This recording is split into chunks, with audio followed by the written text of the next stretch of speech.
Hello everyone, my name is Antoinette Donegan and I'm a part of the Schoenstatt Mothers here in Perth.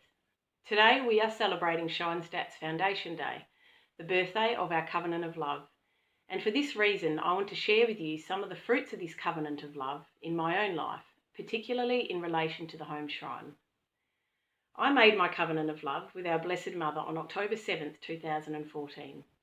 As a wife and a mother of 4 children, my life has often begged the question, what can I do practically to help form a religious atmosphere in my home?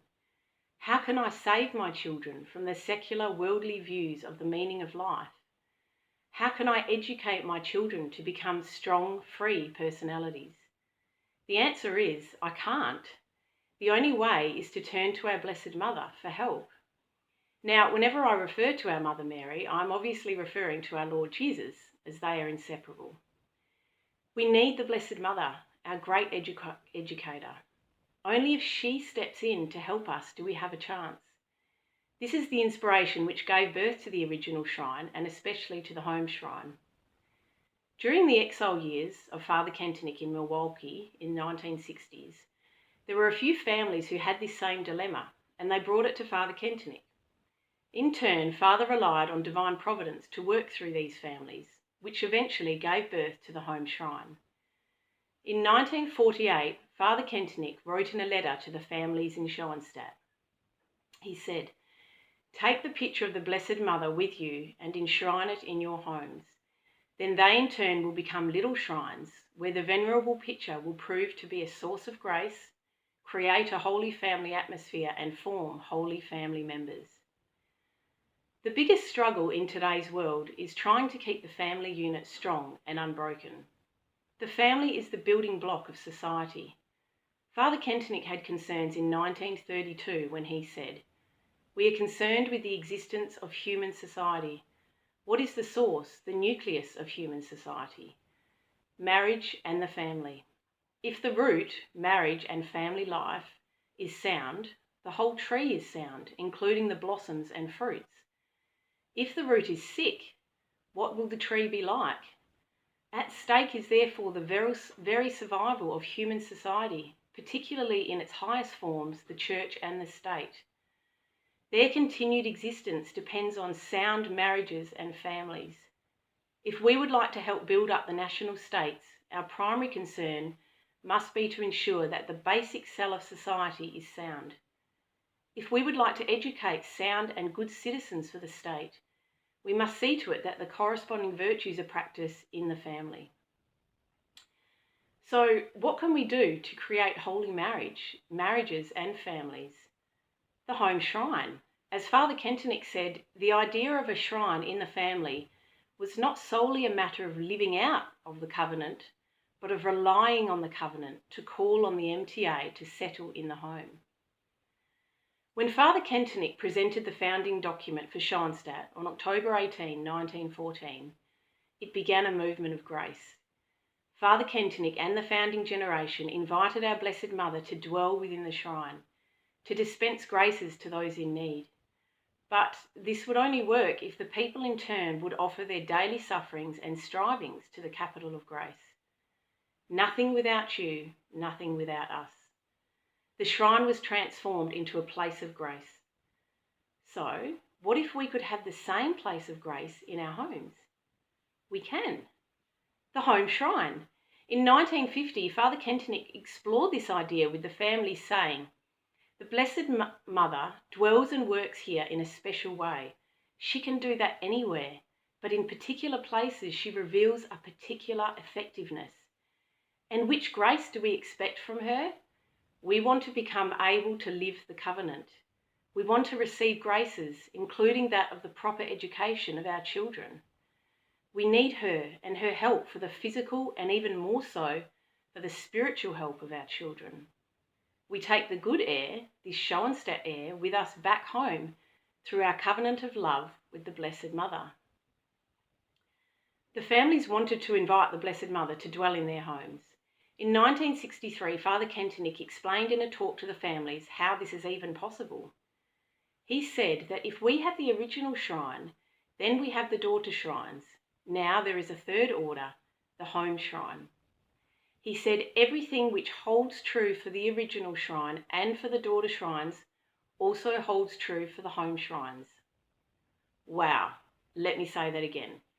Everything that holds true for the original shrine and the daughter shrines also holds true for the home shrine. This is the answer to all our anxieties about our families and the world we live in. We can have a place of grace right here in our homes.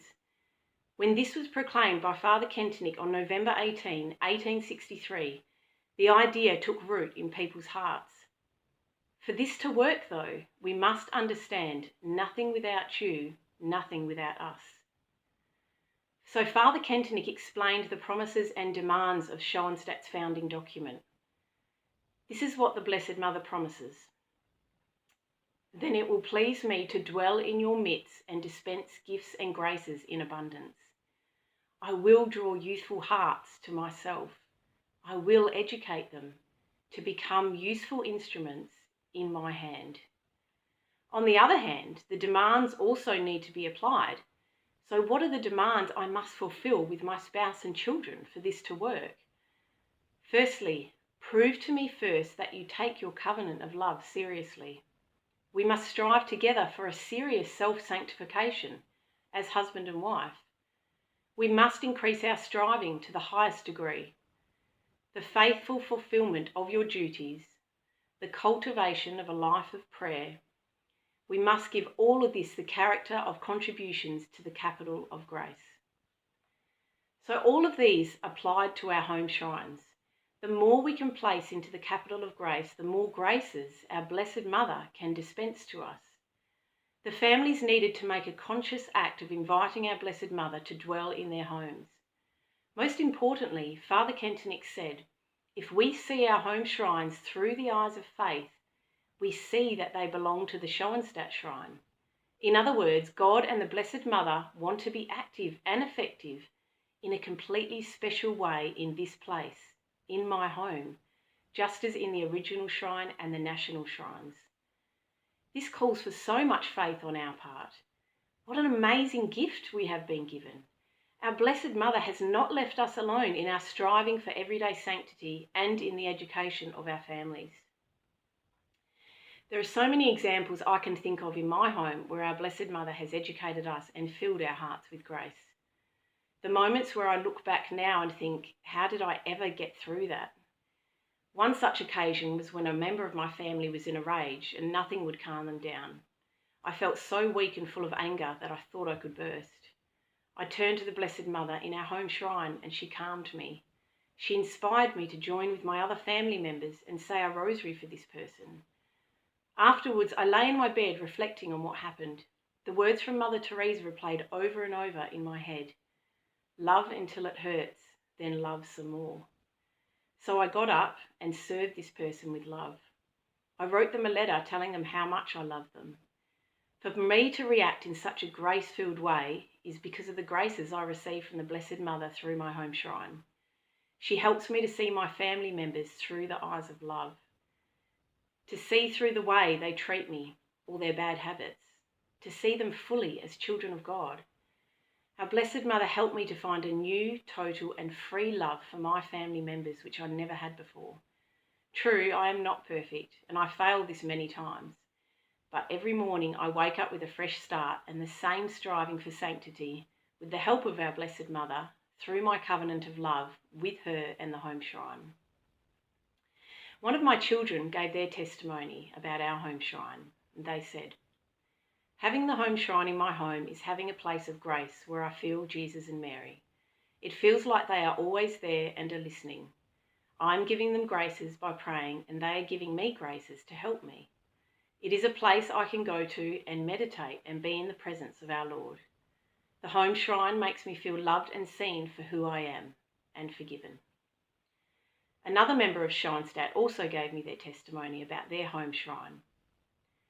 My personal experience of the home shrine has been made real through necessity. I have experienced the truth in the promise of feeling at home when we left WA for work.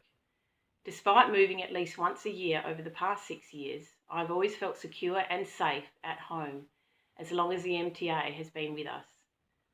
The Blessed Mother's presence in our home has provided stability during uncertain situations, even during 2 unplanned home births. I never felt alone or afraid as long as she was there. Our children really invited the Blessed Mother on our travels, praying with her daily and taking her into their bedroom when feeling afraid and insecure.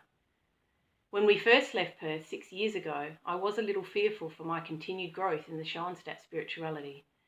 But I believe Mary has educated me through the home shrine, knowing I could not visit Mount Rochon in person. I know our children have developed their deep faith and understanding due to her education as well. The home shrine has been a treasured gift in my life and the lives of every family member.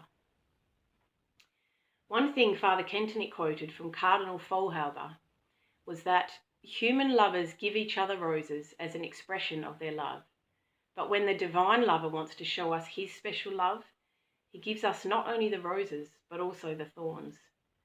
Father Kentenich then continued, "We can be sure that if we are going to be given a strong education, as Our Lady herself was educated by our Lord, God, and the Blessed Mother cannot handle us with kids' gloves.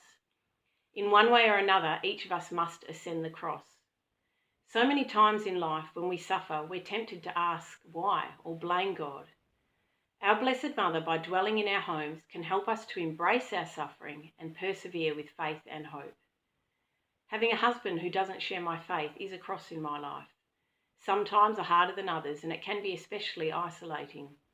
But the Blessed Mother continues to draw me closer to her Son Jesus and gives me the grace to be patient and to attach myself to nothing from this world, only to God. I have seen her change hearts in my family. She continually educates me to become a more holy wife and mother. For her to dwell in my home is a blessing beyond all blessings." During this time of COVID, and especially in previous lockdowns, my home shrine has been my lifeline. When the churches closed and we were not able to see family and friends, the Blessed Mother continued to fill our hearts with grace. As a family, we could still come together and pray around our home shrine and feel the presence of our Lord in our home. We didn't feel so isolated and alone. How blessed we are.